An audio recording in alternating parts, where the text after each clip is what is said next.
You hired someone. You felt confident in the hire. The resume was solid, the interview was awesome, references checked out, and it still didn't work. Now you're sitting there trying to figure out what you missed. And I want to say something up front before we go any further. I'm not here to tell you what you did wrong. I'm here to show you what most hiring processes are not designed to uncover. Because most hiring managers I speak with after a leadership hire falls apart weren't doubting the person going in, they were surprised by the outcome and that specific feeling. Everything looked right and it still failed is usually the signal that it wasn't a judgment problem. It was a diagnosis. So stay with me because at the end of this video, you're going to recognize exactly what happened in your operation. You're going to realize this isn't your situation at all. But if it is, you'll know exactly what to do differently next time. I'm Renee Fry, and this is Building Your High-Performing Team, where we help you hire smarter, reduce turnover, and drive business results so you can finally sleep at night.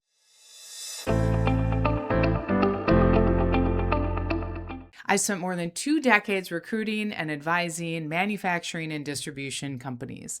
And the biggest mistakes I see companies make is assuming leadership success is transferable across every operational condition. It's not, because the same leader who thrives in one environment can completely stall in another. Not because they aren't capable, because the operation needed something different than what that leader was naturally wired to deliver. And that distinction changes everything.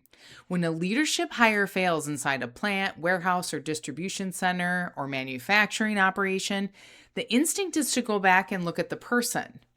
What did we miss? Were the references weak? Did we move too quickly? Did they oversell themselves in the interview? All reasonable questions, but most of the time, they're the wrong questions, because if the references were thorough and the process was solid and the candidate truly had a strong track record, then this issue usually isn't capability. It's alignment. Alignment between the leader's dominant instinct and the condition the operation was actually in when they stepped into the role. And this is usually where leaders push back. A strong leader should be adaptable. Yeah, I totally agree. Adaptability matters, but instinct runs deeper than adaptability. And under pressure, which is exactly when operations need leadership the most, people default to their dominant instinct. That's just human nature. A growth-oriented leader walks into instability and immediately starts creating movement. An optimizer sees inefficiency and starts tightening processes. A stabilizer sees disconnection and starts rebuilding trust. None of those instincts are wrong. They became wrong when they're applied to the wrong operational condition. This is the framework I use. Every operation sits in one of these 4 conditions in any given moment. It's being built, it's scaling, it's being optimized, or it's in a stability crisis. And each condition requires a different type of leadership instinct. Now, obviously, there are nuances. I know that. The point is not to oversimplify your business. The point is to force the question most hiring processes never stop to ask. What does this operation actually need right now? Not what leadership wants it to need in 6 months from now. Not what the strategic roadmap says. What does the operation need today on the floor, inside the team, inside the trust level between leadership and the employees? Because this is where hiring teams get into trouble. They diagnose the symptom, not the condition underneath it. If your operation is struggling, throughput is down, overtime is blown, headcount is bleeding, supervisors are exhausted, naturally the leadership says, we need accountability. We need someone decisive. We need someone who can come in and drive performance. And yeah, those things aren't wrong, but they're often describing the symptom, not the condition underneath it. Throughput may be down because the team no longer trusts leadership. Overtime might be exploding because the operation has been cycling through supervisors for 18 months. Accountability may be missing because employees stopped emotionally investing in the operation 2 leaders ago. That's not purely a performance issue anymore. That's a stability issue. And if you write the job description for a performance problem while sitting inside inside a stability crisis, you're going to attract the wrong leader every single time. And even if the diagnosis is wrong, most interview processes still won't catch it because most interviews are built around one question. Is this person good? Are they smart, experienced, polished, strategic, calm under pressure? Yes, all important, all incomplete. Because good at what inside what kind of operational condition is the question that actually matters. And this is where hiring teams unintentionally create problems for themselves. Every candidate hears, we need improvement. That's normal. What almost never gets communicated clearly is the emotional condition of the operation. How long has trust been broken? How many leaders has the team already gone through? Whether supervisors still believe leadership is listening, whether employees are engaged or simply surviving. That context changes how the right leader approaches day one. And most hiring processes never fully surface it. Now let's talk specifically about stability, because this is where I see some of the most expensive leadership mismatches happen. When an operation is cycled through multiple leaders, turnover is high, supervisors are disengaged, and employees are emotionally checked out, there is one type of leader built for that condition, the stabilizer. And the first reaction I usually get when I describe this profile is, that sounds slow. I hear it all the time, but here's the reality. The stabilizer is often the fastest path to long-term operational recovery, not because they move fast, because they move in the right sequence. A builder or growth-oriented leader may create immediate activity, new expectations, new systems, new accountability structures, and for a short period of time, that can look productive. But if the operation is already emotionally exhausted, too much change quickly usually creates more resistance and more stress, not more traction. The stabilizer understands that before performance improves, trust has to stabilize first. And that doesn't always show up dramatically in month one. What shows up first is retention improving, supervisor staying,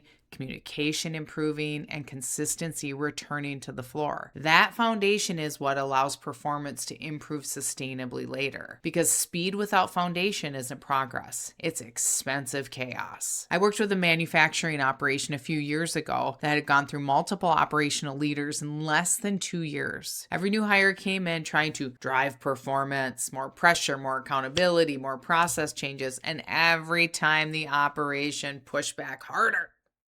Supervisors left, the floor stopped communicating upward, employees were doing the minimum required to survive their shift. Leadership thought they had a performance problem. What they actually had was a trust problem. So instead of hiring another aggressive, growth-oriented operator, we shifted the search entirely and we hired a stabilizer, someone who had a track record of walking into emotionally fatigued operations and rebuilding consistency first. The first few months looked slower than the leadership expected, but then turnover started stabilizing. Supervisor retention improved, communication improved, the floor stabilized emotionally, operational performance started moving again. Same operation, different leadership instinct, completely different outcome. Now, here's the challenge. Stabilizers are often the hardest leadership profile to identify in interviews because their wins don't always sound flashy. Builders talk about launches, scalers talk about growth, optimizers talk about efficiency gains, stabilizers talk about retention, trust, consistency, leadership credibility. Those aren't always the stories that dominate in an interview. And if you don't know what you're listening for, they often get passed over for the louder candidate with the bigger operational metrics and results, which is why reference conversations matter so much. Most hiring managers ask, what did they achieve? That's fine. But the better question is, what did the operation look like before they arrived and after? That tells you far more about leadership instinct than any rehearsed interview answer ever will, because you're not evaluating intelligence, you're evaluating patterns. And this is where most hiring managers have the same realization. The signs were there, I just didn't know what I was looking at. The builder stories were always about creating from scratch. The optimizer always pulled conversations back to metrics. And the stabilizer kept talking about people, consistency, communication, and rebuilding credibility. None of those are flaws, they're leadership instincts. And leadership instincts matter most when pressure hits. That's why I'll say this confidently. A leadership mismatch eventually fails regardless of qualifications. qualifications because adaptability has limits. Every leader has a default mode, the instinct that they fall back on when pressure is high and there's no clear playbook. For a builder, that instinct is creation. For an optimizer, it's measurement and process. For a stabilizer, it's rebuilding trust and consistency. You can't fundamentally rewire that instinct during the first 6 months of a role, which means if the instinct doesn't match the operational condition, the condition wins every single time. So before you reopen a job search,